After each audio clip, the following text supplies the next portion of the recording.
जैसा कि आप जानते हैं कहीं न कहीं लोगों की कानून के साथ काफ़ी आस होती है, क्योंकि हम एक लॉ अबाइडिंग सिटी में रहते हैं, लॉ अबाइडिंग कंट्री में रहते हैं। लोगों को कानून के ऊपर काफ़ी भरोसा है। जो मेरे साथ आज यहाँ पे हैं वो है जेडीए के डबल बेंच केस में जिनके फेवर में फैसला आया हुआ 127 परिवार।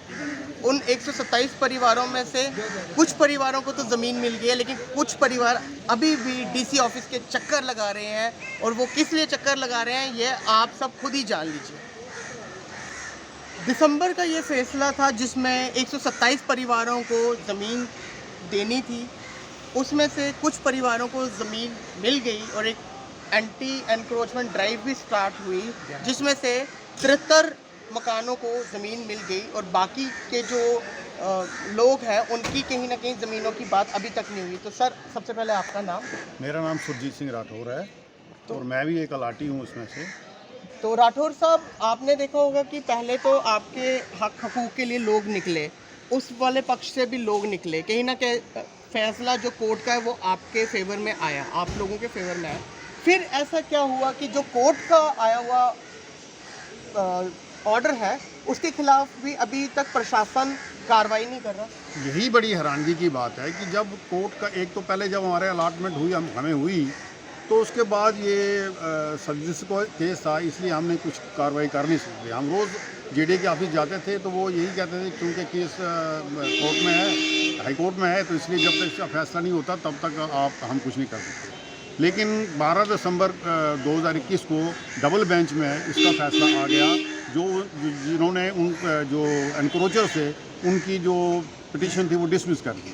तो उसके बाद जब हमने जेडीए में हम गए अपना हक लेने के लिए, तो उन्होंने थोड़ी एक आईवाश की मुझे तो आईवाश ही लगता है कि उन्होंने एक एनक्रोचमेंट ड्राइव शुरू की, जिसमें उन्होंने एक छोटे से 1-2 स्ट्रक्चर गिराए और अपनी कार्रवाई वहीं रोक के वापस आ गए। उसके बाद भी हमारे प्रेशर के बाद हम रोज़ गुहार लगाने लगे, तो उन्होंने वहाँ पर हमें प्लाटों की डिमार्केशन शुरू कर दी। उसमें से अभी तक 73 लोगों को उन्होंने डिमार्केट करके प्लाट दिए हुए हैं, लेकिन 44 फैमिली अभी भी ऐसी हैं जिनको कुछ नहीं मिला। और वो हम अभी तक कभी जेडीए ऑफिस, कभी DIVCOM, कभी आज डीसी ऑफिस आए हुए हैं, रोज़ दर दर भटक रहे हैं अपने ही हक के लिए, जबकि जिसके हमने पैसा भी दे दिया है, 2014 में हमने उसका पैसा दे दिया है उस प्लाट का, लेकिन अभी तक हमें दिया नहीं। ये हैरानगी की बात है कि गवर्नमेंट कुछ नहीं कर रही और बस हमें चक्कर लगा रही, आज 5 दिन, आज 10 दिन के बाद आओ जी, 4 दिन के बाद आओ जी, लेकिन अभी तक कुछ नहीं हुआ। और हमारी यही रिक्वेस्ट गवर्नमेंट से रिक्वेस्ट है कि जल्द अज जल्द उनको वहाँ से भगा दें, जो भी वहाँ पर एनक्रोचर्स हैं उनके खिलाफ सख्त कार्रवाई करें। उनको किस चीज़ का इंसाफ चाहिए? इंसाफ तो हमें चाहिए जिन्होंने पैसा खर्चा है। एक आदमी ज़मीन पे कब्जा करके, एक ही परिवार है वो, आपकी मैं इन्फॉर्मेशन के लिए बता दूं, सिर्फ एक परिवार है जिसने सारी गवर्नमेंट को नचा के रखा हुआ है, और हम यहाँ पे 44 परिवार अभी भी ऐसे हैं, जबकि 127 टोटल थे, लेकिन उसमें से 44 ऐसे जो अभी हम दर दर भटक रहे हैं। सर, आपने बोला कि 44 परिवार ऐसे, कहीं ना कहीं हम देखते हैं कि हमारे कानून के अंदर काफ़ी आस्था होती है। कानून के लिए भी आप लोगों ने जो कानून का ऑर्डर आने तक आपने वेट किया, आपके फेवर में भी आया, तो आप न्याय प्रणाली को मानते हैं कि ये ढीली है, या जो इसके ऊपर एडमिनिस्ट्रेशन काम कर रही है वो ढीली है? न्याय प्रणाली बिल्कुल ठीक है। न्याय प्रणाली ने अपना फैसला सुना दिया। उन्होंने बिल्कुल उनकी जो पिटीशन थी उसको डिसमिस कर दिया। उन्होंने कहा कि आपका इस पर कोई हक नहीं है, लेकिन एडमिनिस्ट्रेशन अब जो है वो गड़बड़ कर रही है। सर, एक चीज़ ये भी देखी गई है, कहीं ना कहीं इसको एक इलेक्शन का मुद्दा भी बनाया हुआ है काफ़ी लोगों ने, जो वहाँ आके टेंट, आप लोगों के मानना ये भी है कि वो टेंट लगाकर बैठे हुए, क्योंकि उनका वहाँ पे कोई आने का रोल नहीं बनता, लेकिन वो लोग फिर भी आपके खिलाफत कर रहे हैं, जबकि सारे जो हक हकूक़ की बात करें वो आपके ही फेवर में निकलता है। तो आपको क्या लगता है, ये कोई षड्यंत्र? बिल्कुल, ये एक षड्यंत्र है। इसको एक क्यूमुलर रंग देने की कोशिश की जा रही है।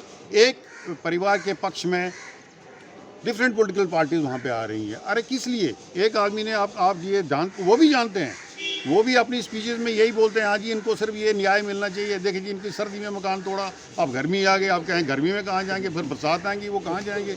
ये है कि ऐसा एक विक्टिम कार्ड खेल के ना उनको कह रहे हैं कि नहीं आप यहाँ पे मतलब उनको डिले करने की कोशिश। सर, सेम ही चीज़ एक सतवारी में भी हुई थी। सतवारी में तो मौसम को देखते हुए वहाँ पे कर दिया। वहाँ पे देखिए, अभी यहाँ सतवारी में हुआ था, उसमें उन लोगों को बेचारों को रातों रात भगा दिया, बारिश में भगा दी। इतनी बारिशें हो रही थी, वहाँ कोई पॉलिटिकल पार्टी नहीं आई, क्योंकि वो एक विशेष समुदाय था। यहाँ पर एक विशेष समुदाय है जिसकी वो अपनी वो जो करें, हमें उस पॉलिटिकल पार्टी से कोई लेना देना नहीं है।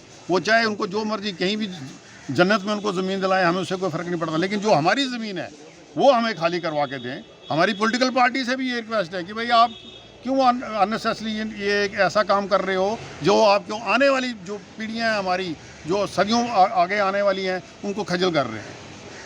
तो आपने देखा कि किस तरह राठौर साहब ने बताया कि ये हक हकूक़ की लड़ाई है, जो लड़ाई इन्होंने जीती भी है, और कहीं ना कहीं एडमिनिस्ट्रेशन फेल हुआ है इनको इनकी ज़मीन दिलाने से।